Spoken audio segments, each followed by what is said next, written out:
दोस्तों नमस्कार, मैं भूपनाथ शुक्ल आप सभी का आपके अपने YouTube चैनल जनबोध पर हार्दिक अभिनंदन करता हूं। दोस्तों, आज आपके लिए मैं एक शानदार प्रोग्राम लेके आया हूं। एक शांति का संदेश, गुस्ताखे नबी की एक ही सजा, सर तन से जुदा, सर तन से जुदा। पहले आप वीडियो देखिए, फिर हम इस पर चर्चा करेंगे।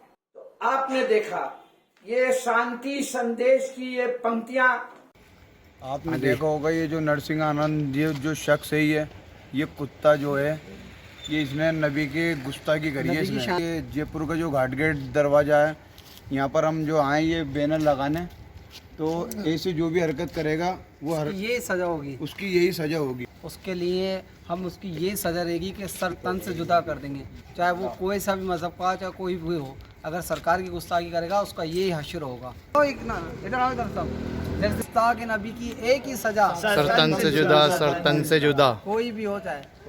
अब आप संविधान और इन पंक्तियों में अंतर तलाशिए। हमारे देश के संविधान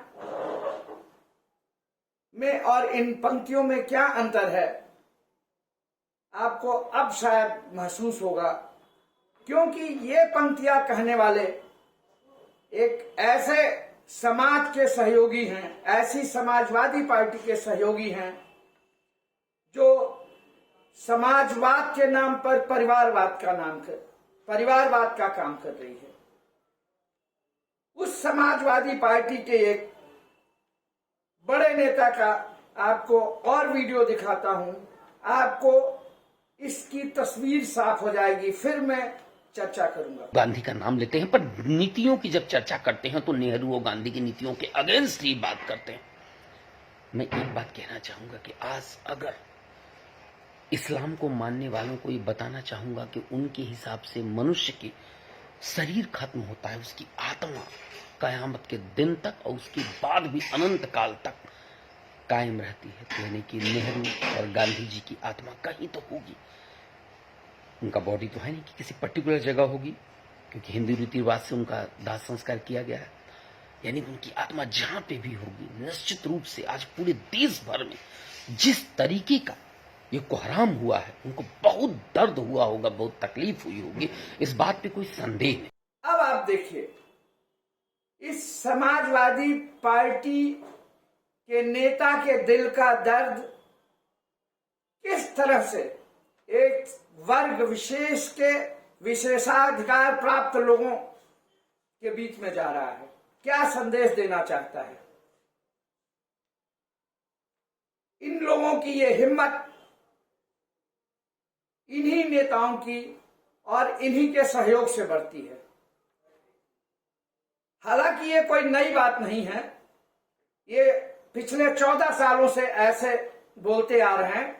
उनका डर बिल्कुल नहीं है, डर इन आस्तीन में छुपे सांपों से है, जो कब कहां डंक मारेंगे विचार करने वाली बात यह है।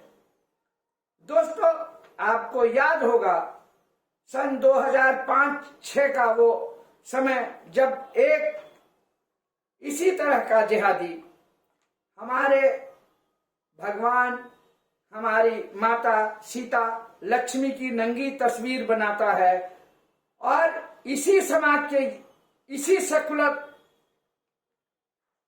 भावना से पीड़ित लोग, इसी बीमारी से पीड़ित लोग जामिया मिलिया के चांसलर उसको डॉक्टरेट की उपाधि देते हैं, जबकि वह यह देश छोड़ के जा चुका होता है। अब आप अंदाजा लगाइए कि किस तरह का समाज हमारे देश में पनप रहा है। और ये तुष्टीकरण की राजनीति करने वाले अपराधी, जिनका मैं खुलासा करूंगा, चंद्रशेखर पांडे, बनवारी लाल कंचल, अमित कंचल, जो जमीनी स्तर पर किस तरह से अपराध कर रहे हैं, अपराध और सेकुलरिज्म का एक चोली दामन का जो साथ है, इसको मैं जमीन से लेके अंतरराष्ट्रीय स्तर पर परत दर परत खोलूंगा। इन्हीं शब्दों के साथ मैं आज का यह कार्यक्रम समाप्त करता हूं। शीघ्र ही अगले कार्यक्रम में आपसे के सम्मुख उपस्थित होऊंगा। तब तक के लिए धन्यवाद।